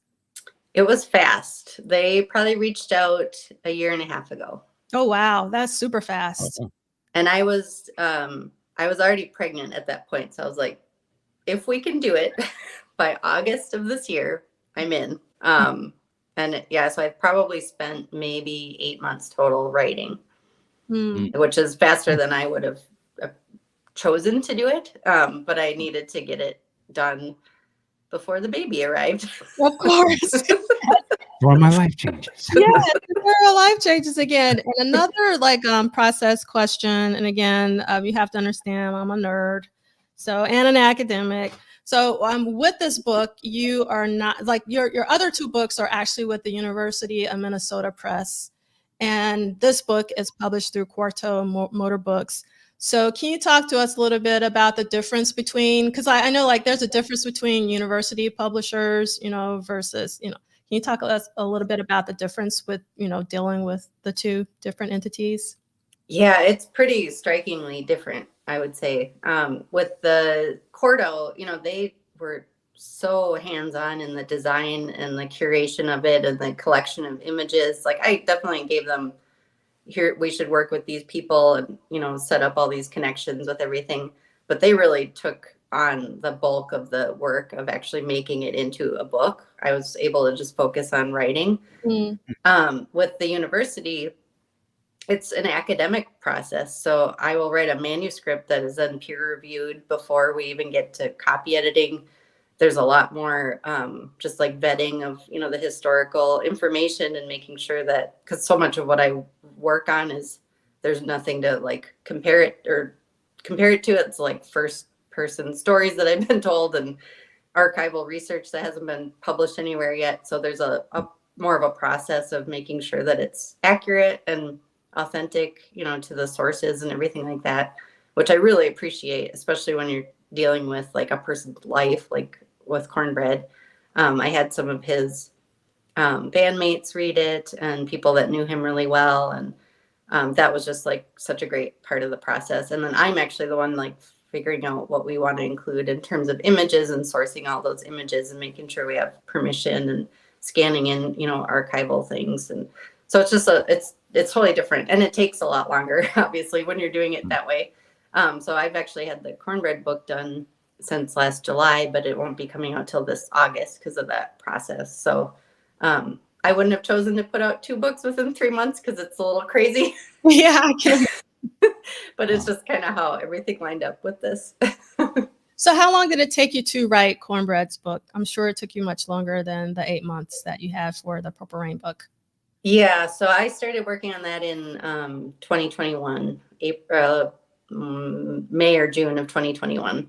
So about 3 years total, start to finish, which is a more comfortable pace for me because each of those chapters were really, I would say too, it's like a way different style of writing because it's such a personal story. And it's just like I really poured my whole heart and soul into it. Like there were chapters where I would just finish and like sob because I was like so moved by their story. And yeah, so that it took time in that way where I just really had to like process it and write about it and figure out how to represent it as truly as I could. Can I ask you a question? What drives you to do this? When I mean by the work that you do, very historical. You're dealing with things in your hometown. You're dealing with African Americans, and you're following their rich history. What drives you, to get into it this deep? And you do such a lot of work with prints, like really covering and making sure that it's thorough and accurate. Like what drives you, passion-wise, to do this? I think, there's definitely been many moments where I am spending like what would normally be a very enjoyable Friday night relaxing, and I realize I've just spent 6 hours in like the digital microfilms of the Historical Society's Minnesota newspapers, and I'm like, why? What am I doing right now? There's like a part of my brain that's like, I just have to like solve these little problems that I've gotten myself hooked on and fall down these little holes and try to trace things. And there's something really satisfying to me of like finding a story that hasn't been heard and trying to understand something that hasn't been explained yet. So I think there's part of it is that it's just finding like a unique thing that I can contribute. But when it came time to write my first book, I knew at that point I was maybe 10 years into being a music journalist in the Twin Cities.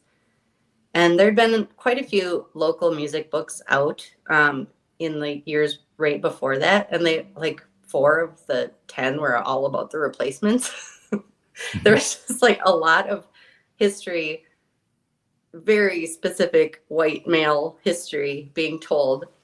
And I thought, if I'm going to put a couple years of my life into a project, I need it to be not that. Like I need to widen this narrative because it is claustrophobic, even for me as like a white lady.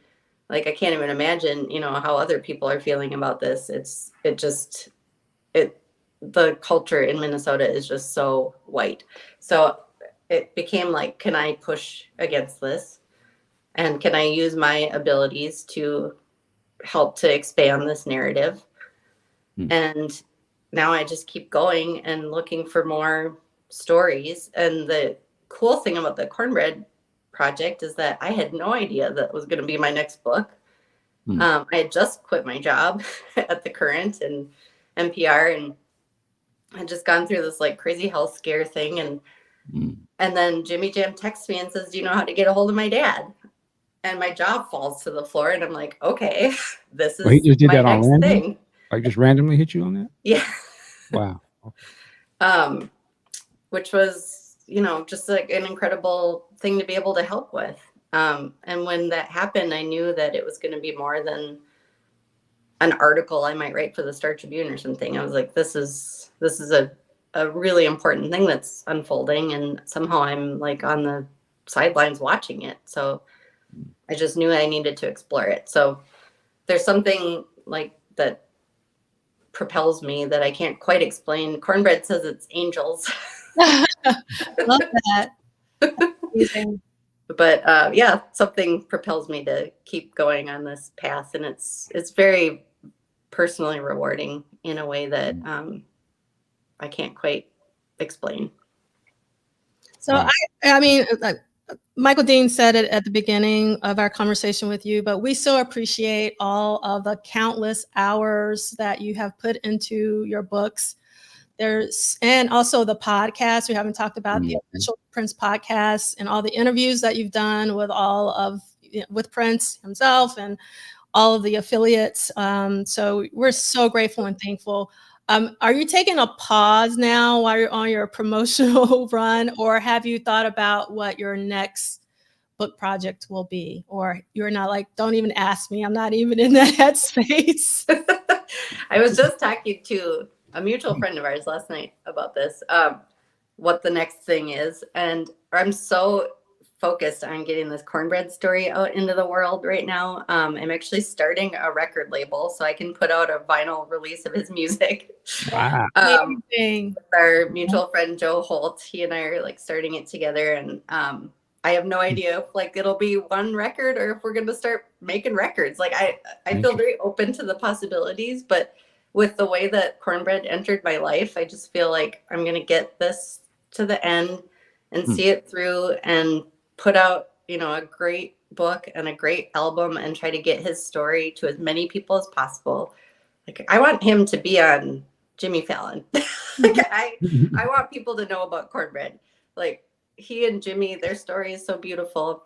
So that's my focus for the summer. And then I have no doubt that something will capture my curiosity after that. But I just really want to make sure that this gets the attention that it deserves. Oh, this is a really awesome comment. That would be the one. That would be the one. Miss Bernadette Anderson, Andre Simone's mother. That would be awesome. I just got chills. Yes. Yeah. So keep that in your mental Rolodex. That would be a nice TV series too. And just show all those guys as kids and how they all lived, coming through that, how her influence, and then they go on to be.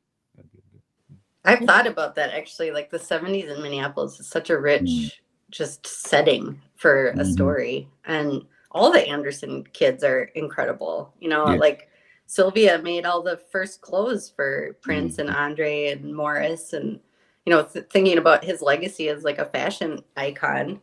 I've always wanted to know more about her and how she designed those clothes and what that meant to all of them at that time. Like there's so many good stories. Yeah. And this is also a really great comment. We also need a book on John and Maddie, but I just think that would be so difficult to do. Because archives, when they were coming up like in the 20s, isn't as prevalent as, some of the archives you get like in the 50s and the 60s, but definitely for that. And before we get to the end, I just want to make sure, Andrea, that have you said everything you want people to know about why they should pick this book up? And I think that if you're a Prince fan, you should definitely pick it up. And even better, if you have friends or family who are not into Prince, pick it up for them. Birthday gifts, Christmas gifts, Father's Day gifts. Mother's Day is bad. I would say Mother's Day gifts. But this is a really awesome book. And again, I think it's awesome because it's so comprehensive. It covers everything about Purple Rain. So is there anything else you want people to know that maybe we didn't cover?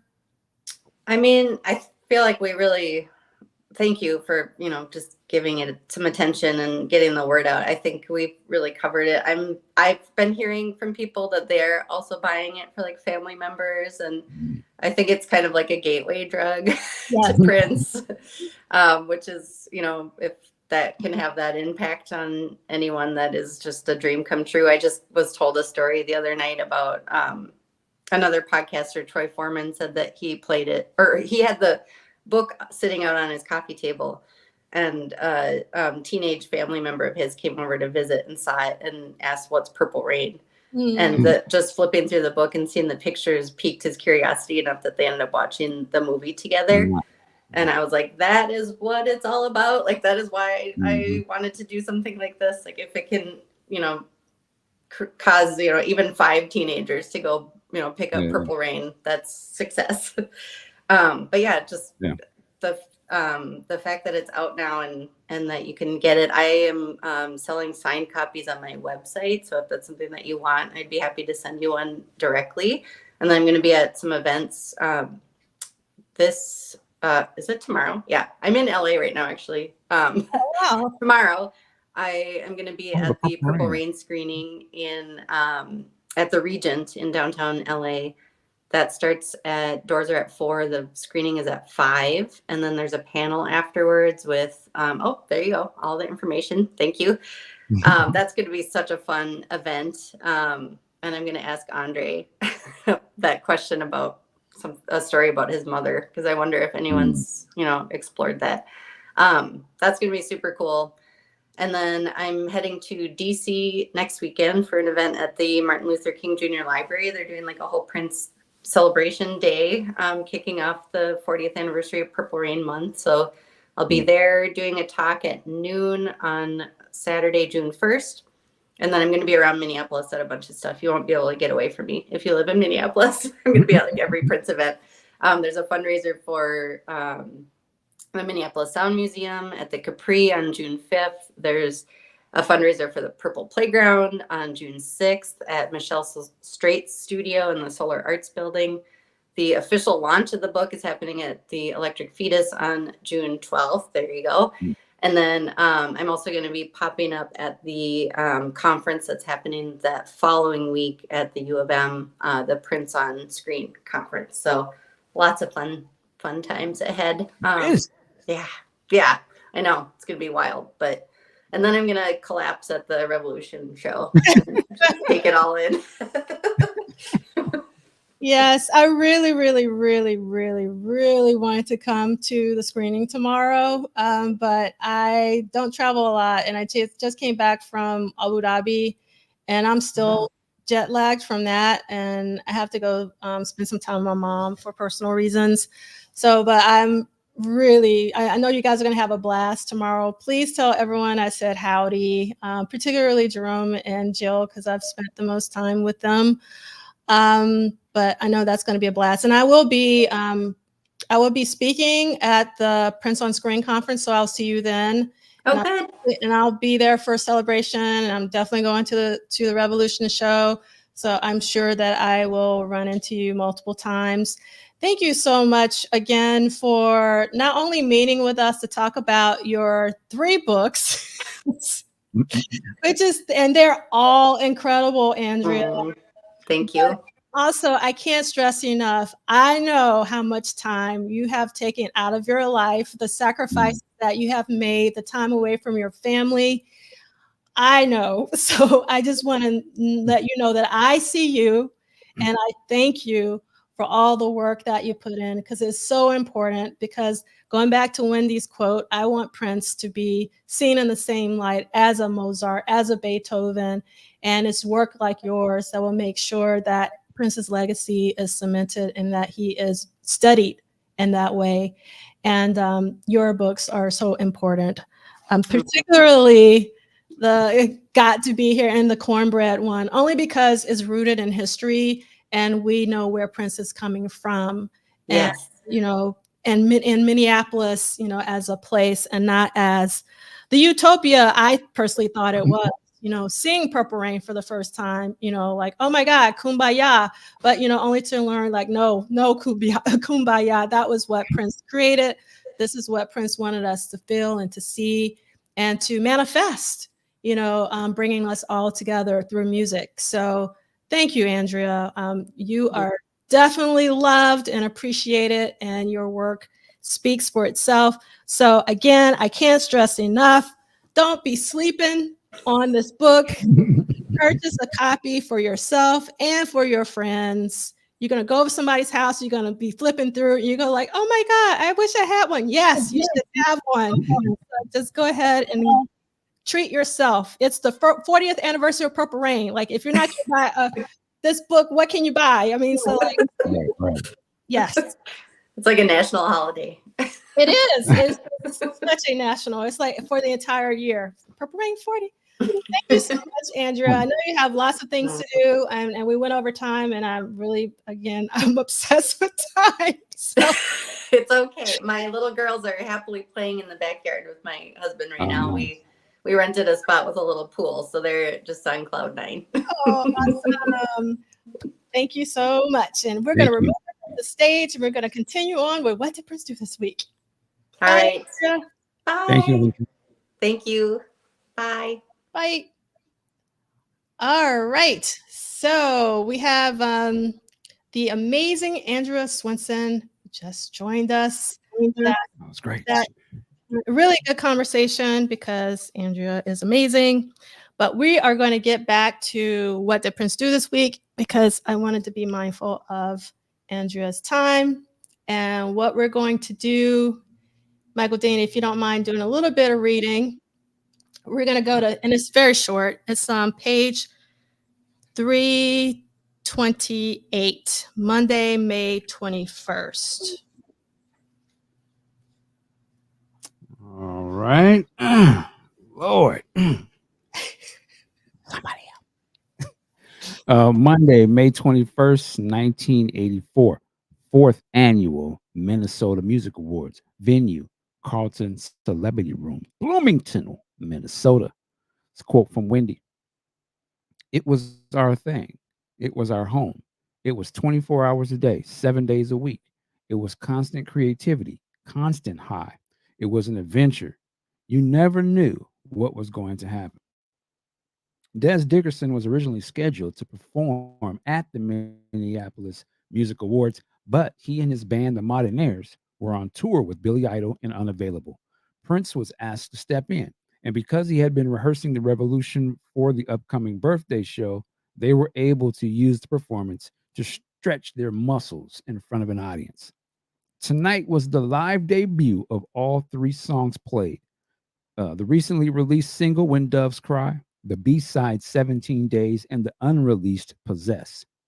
The reaction from the crowd was incredible, but it was only a small taste of how audiences would respond once the movie was released. Prince was also presented with the awards for Best Producer and Best Songwriter and was inducted into the Minnesota Music Hall of Fame. Although he had just performed, Prince chose not to speak and had someone else accept his awards in his place. Man, that he was doing that early on like that. Like, I don't even need to go up there and say nothing for y'all. That's something. I mean, it just speaks like he already knew, like, man, I'm already superstar status. I don't even need to say nothing. I'm gonna just do my gig and bounce. Like, and then just to drop those 3 songs like that, man, I can't imagine what they thought, like, coming on with When Doves Cry. What? I was like, damn. But yeah, so that's hot. That's hot. Oh, I think you are muted there, ma'am. Thank you so much. Before we get into the 4th Annual Minnesota Music Awards, I want to address Modernaires' comment. And I want to be more precise with my language. I know sometimes I could be loose with my language because I'm from Alabama and we're not precise. So when I said that, real quick. Yeah. I don't know if it's me, but you're very, it's like something's wrong with your connection or something. Does anybody else hear that? Really? I didn't do anything. It's like really scratch. Yeah. Like I said, I don't know if that's on my side, but. No, it might be on my side, but I didn't change anything about my setup. Tanja's saying nope. Maybe it's just me. Go ahead. My bad. I'll bounce out and come back. Okay. So. Okay, Tanja's saying it's good. So. Okay. But I can actually. Yeah, because I can hear me. I can hear echo. My bad. Hold on one second. Okay.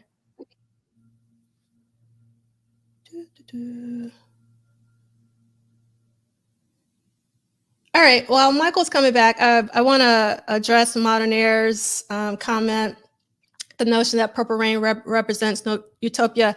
I didn't mean Purple Rain, the film, and I didn't really even mean Purple Rain era. When Purple Rain came out, I was 13 years old, and I started listening to Prince probably when I was 10 years old. So for me, not knowing and not having social media, I didn't know where Minneapolis was. I didn't know anything about Minneapolis. I only knew Minneapolis through Prince. So Prince was this utopia, meaning like they were making music all the time. People like Morris Day and Vanity and Jesse Johnson and all, you know, Jimmy Jam and Terry Lewis, Andre Simone, Dr. Fink, you know, like Winnie and Lisa. I mean, it just seemed like they were making music all of the time. And so I was talking more about my perception of Prince's actual life versus Prince's performance in Purple Rain. So I just want to clarify that that's what I meant by that, modern era. So I hope that you understand that.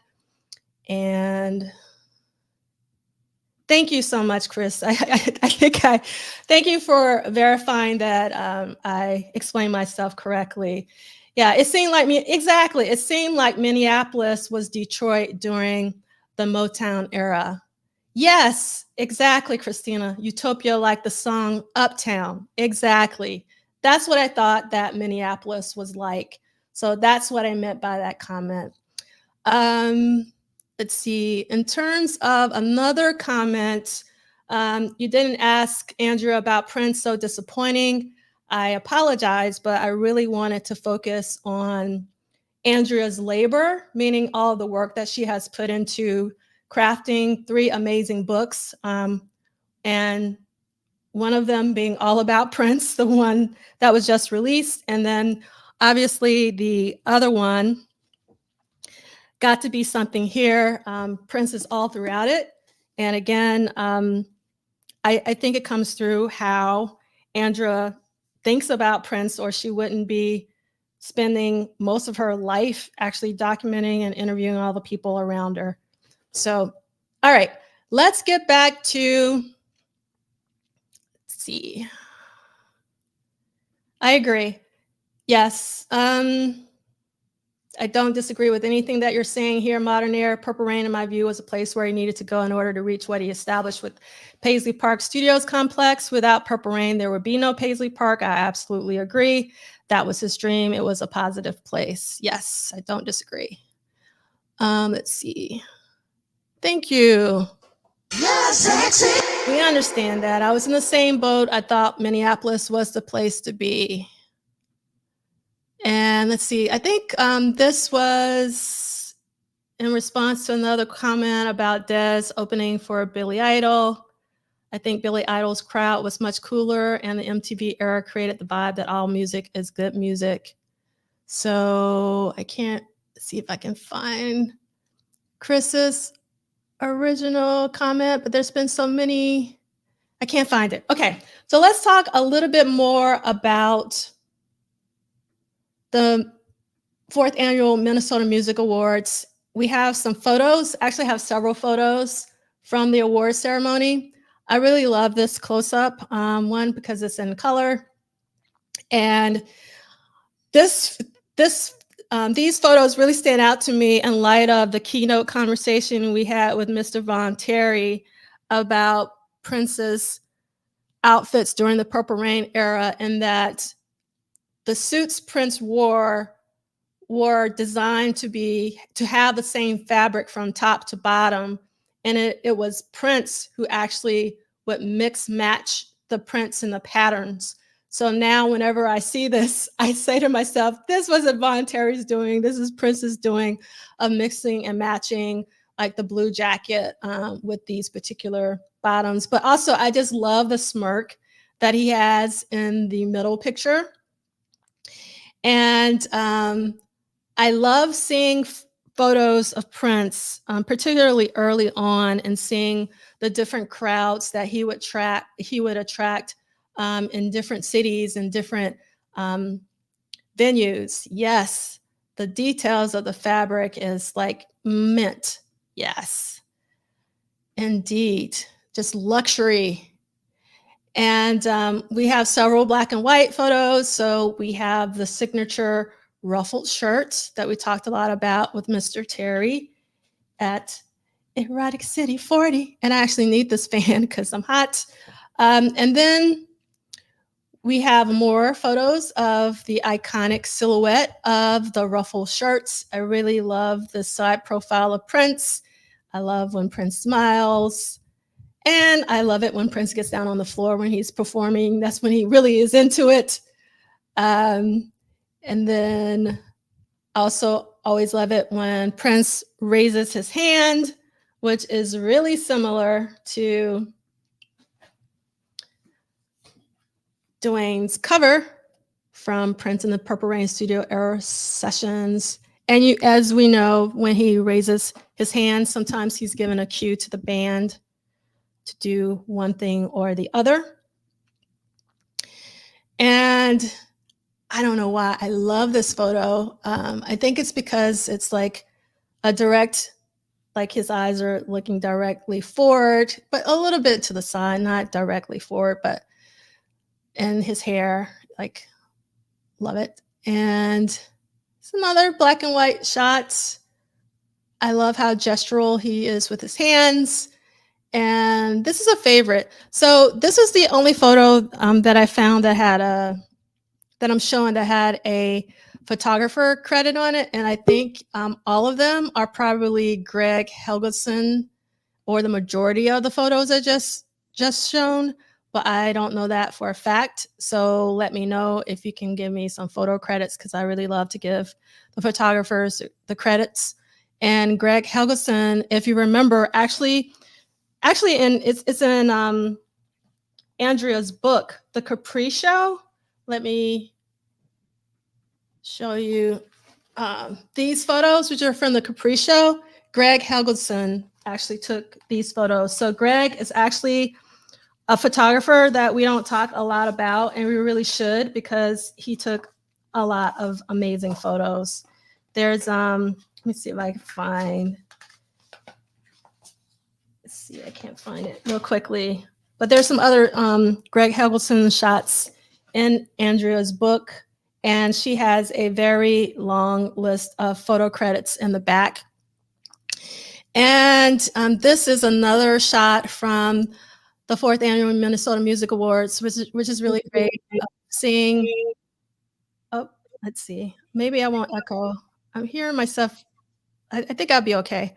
And you can see Wendy in the front with the purple Rickenbacker, the one that was stolen. And you can see Prince in motion, which is what he was always doing on stage.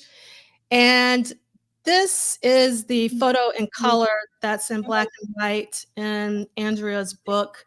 And it's one of my favorite photos of Prince as he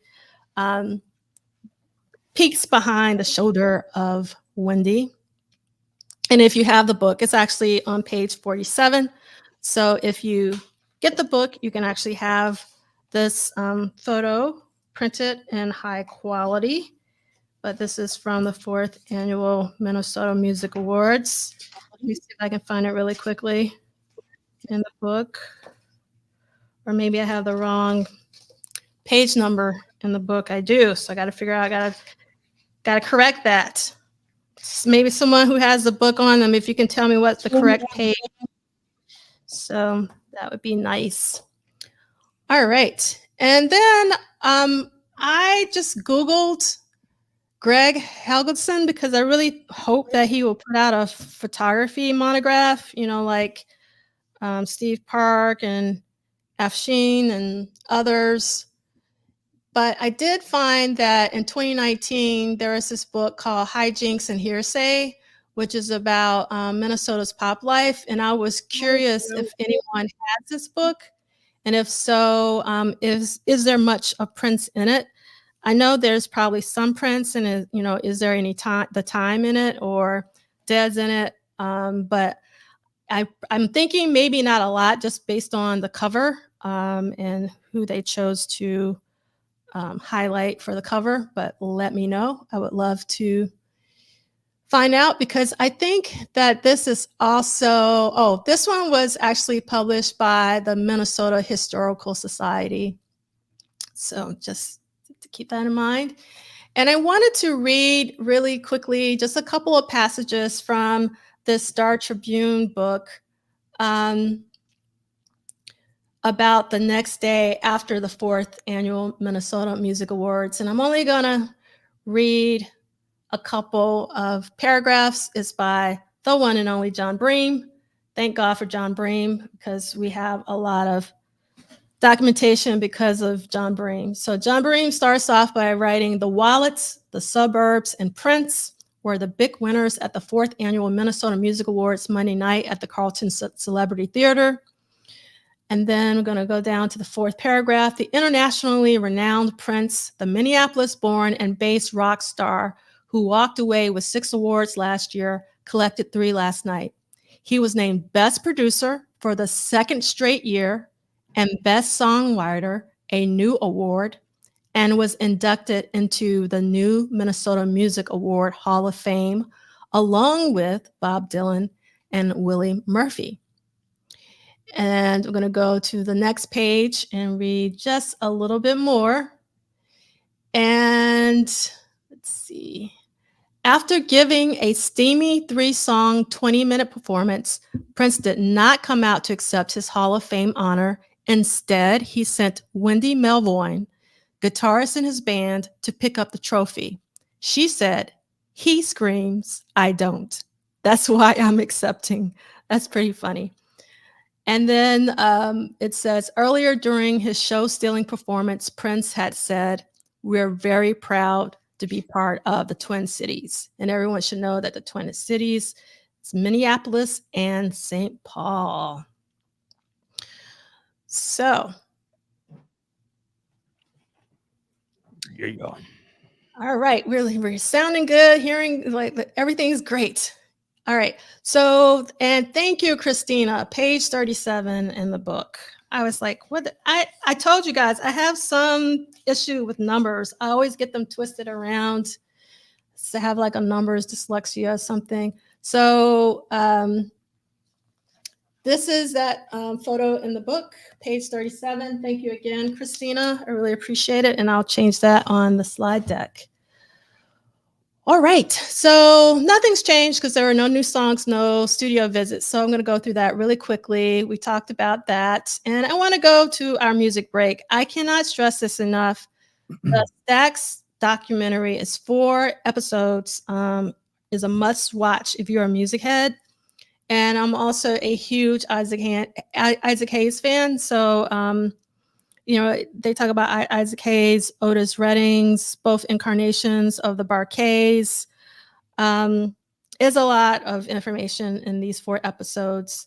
And what I found interesting, that you might find interesting, Michael Dean, because we always want to connect things to Prince, is that Ezra Edelman, who was the person working on the Prince documentary, is one of the producers on this. And they did an amazing job. It's a story that needs to be known. I knew a little bit, but I didn't know to this extent. And I said this at the top of the hour, but Al Bell needs all the flowers and more. His commitment, it's unparalleled. And it'll make you mad. Like, it's such a sad story. It really is, but it's just amazing how the power of music can compel people to do some extraordinary things. Yeah. And we mentioned this again at the beginning, but I want to make sure I stress that we want to say happy birthday to the one and only Patti LaBelle. This is 80. And her birthday was on May 24th, she was born in 1944. And some of you go like, she's not related to Prince. Yes, she was, because Prince wrote 2 songs for her, one being Yo Mister. And I actually put it in the accompany playlist. There is a performance, Michael Dean, on the Soul Train Awards, and I can't remember what year, but she is singing Yo Mister. Rosie Gaines is singing alongside her, and Stephanie Mills. That's also in the accompanying playlist. Oh, is that from the awards show? It's from the awards show. Yeah, yeah. And like, I hadn't seen that in a while, but it reminded me the first time I was a little girl when I saw Patti LaBelle perform on this show on TV with Dionne Warwick and as well as Gladys Knight. And Patti, every time that she would, go Patti, that's the point where Patti just like the spirit takes her, she would just obliterate. I mean, just, Dionne and Gladys. And the same thing happened with Rosie. And I think Rosie, because it was, Patti's song, was paying, giving her respect. So she wasn't. Yeah, Rosie held it back. She held it back. Yeah, but Patti just took it to the stratosphere. It's a really interesting performance to watch, just knowing how powerful Rosie is and how graceful she was to let Patti shine. Like in that moment, it was something to see. And she's 80 years old and she looks great. Like that's like 80 and lit. Yes. Like yes.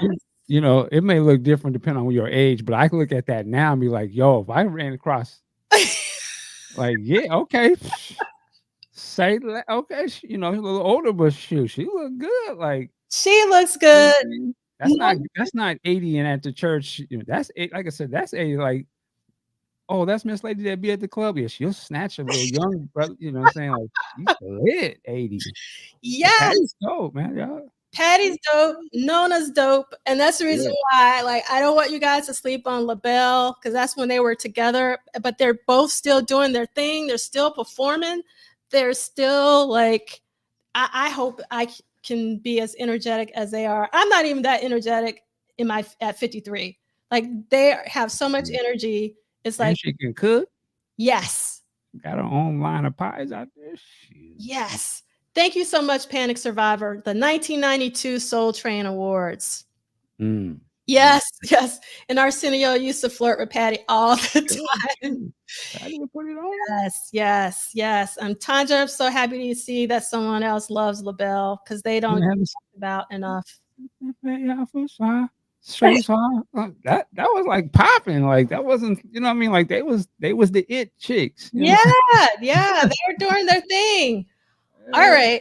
So you guys are gonna get tired of me, but I'm gonna keep saying Bilal's name for a reason you'll understand when I get through this. But Bilal is gonna have a live stream of this live performance that he did with Common and Questlove and all that, with a lot of his catalog, like 20 plus years. So I'm really looking forward to that. And there's going to be a live album that's also dropping on June 14th. So I hope that you'll pick that up. And then the single is already out. So if you want to get a preview of what it sounds like, the video is amazing. But who I really want to talk about, and the reason why Bilal is connected, I have been talking about going to support Corey Henry for weeks now on the show. And sometimes I say, maybe I should stop. I've done it once. But then this week, I read this tweet from Corey Henry, and I just almost cried.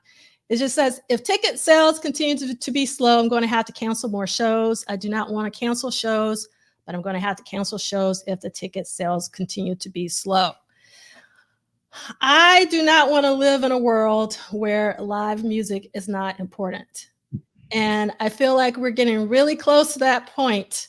So this, for those of you who go like, why is she talking about these people? Because real music by real musicians is something that I want to continue to support because I think that Prince would want to support real music by real musicians. Bilal's been in the game for a long time, so he should definitely get his flowers.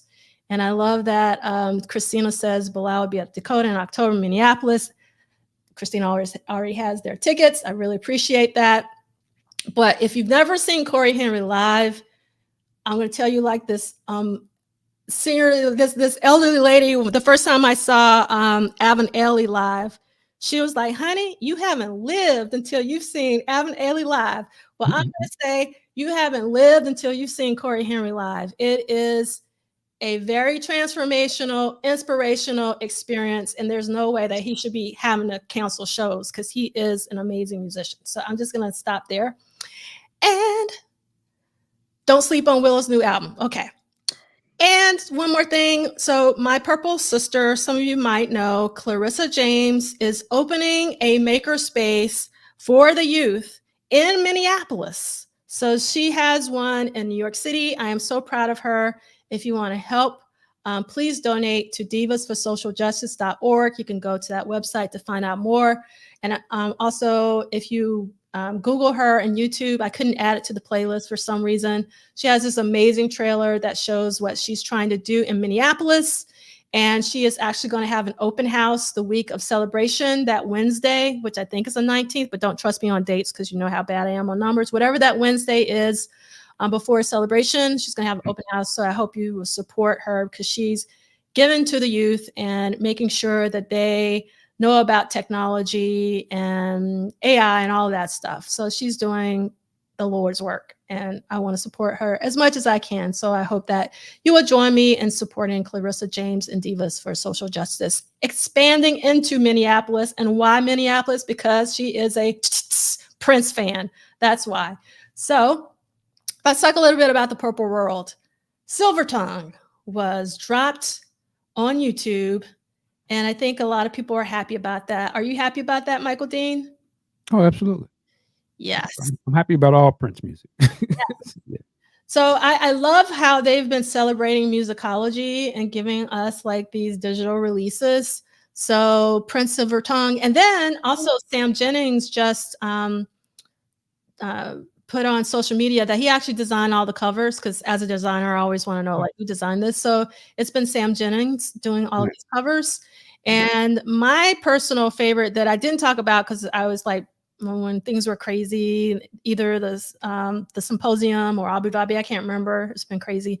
I love that they re-released Magnificent. Is my favorite out of the three that they've re-released through the digital releases. So definitely check it out. I put both of them in the company playlist. And Jill was recently on Truth and Rhythm. I haven't had an opportunity to listen to this, but I always support all things Jill, and also seeing Rick James and Tina on the screenshot also warms my heart. So I hope that you'll check it out. I'll put it in the company playlist if I hadn't, because I don't think I did.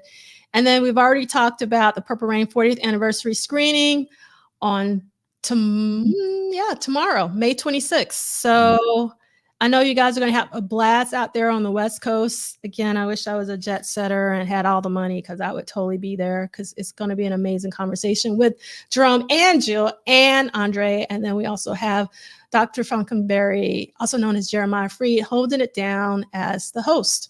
Right. And DJ Spinna is doing his annual Prince jam called Slow Slam. But I just really love this flyer because I love all things Under the Cherry Moon. So I love that it's Under the Cherry Moon. And I love what if that was Christopher Tracy? That was the sequel. He came back. Reincarnated as a Mac. Like he came back like, oh, that was if they did the sequel like they did Graffiti Bridge or whatever. Yeah. I love this photo of Prince. Yeah. That was his twin brother that we didn't know he had back in Detroit. So he's coming, his twin brother's coming back to run game one more time and to rescue Tricky. Anyway. Pull one more lick. One more lick. It's such a great photo. I love though the expression on his face. It's such a great flyer. So whoever designed this flyer did a great job.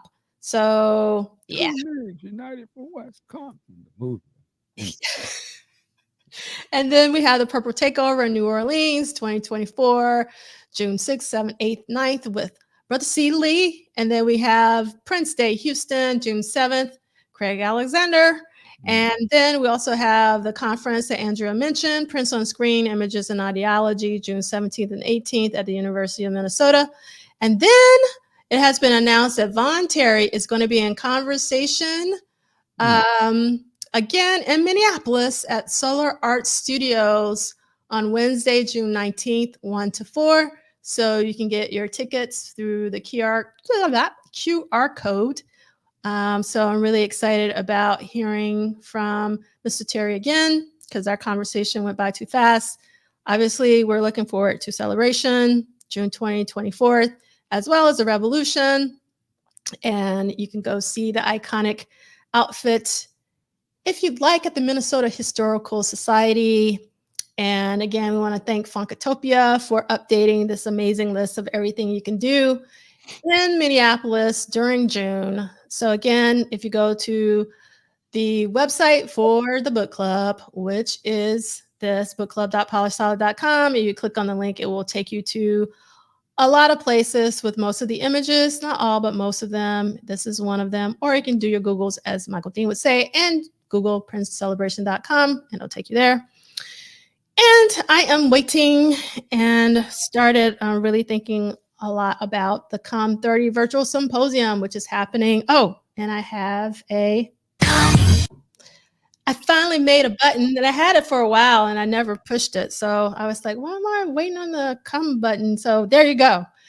And actually I have an extended one. A couple more beats. Yeah. So in stereo.